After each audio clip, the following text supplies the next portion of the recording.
વડોદરામાં દુષ્કર્મી જીમ સંચાલક ઝડપાયો છે। આરોપી સાગર મકવાણાની ધરપકડ કરવામાં આવી। ચપ્પુ બતાવી આ જીમ સંચાલકે યુવતી સાથે દુષ્કર્મ કર્યું હતું। સોશિયલ મીડિયા મારફતે તેઓ સંપર્કમાં આવ્યા હતા। યુવતીને મળવા હરણી તળાવ પાસે બોલાવી હતી અને વાત કરવાના બહાને હોટલમાં લઈ જઈને દુષ્કર્મ આચર્યું હતું।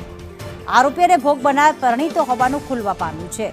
તો સમગ્ર મામલે એસીપી જીબી બામણિયાએ નિવેદન આપ્યું છે કે એક સપ્તાહથી સંપર્કમાં આવ્યા હતા।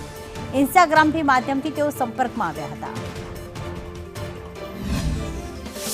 તારીખ 4/6 રોજ એક મહિલા બેને પોતાની ફરિયાદ આપેલી છે કે સાગર મકવાણા નામના વ્યક્તિ સાથે પોતાના ઇન્સ્ટા દ્વારા પરિચયમાં આવેલા અને 4 તારીખે 4 વાગ્યાની આસપાસ એ હરણી તળાવે મળે છે અને પછી વડોદરાના કોઈ એક ગેસ્ટ હાઉસમાં જાય છે।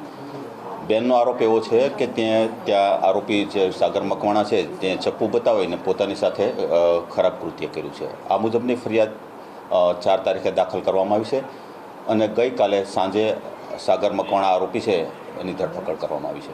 ચપ્પુ કબજે કરવાનું બાકી છે અને તેના માટે આરોપી છે તો એને રિમાન્ડની પ્રોસિજર કરવામાં આવશે, નામદાર કોર્ટમાં રજૂ કરવામાં આવશે।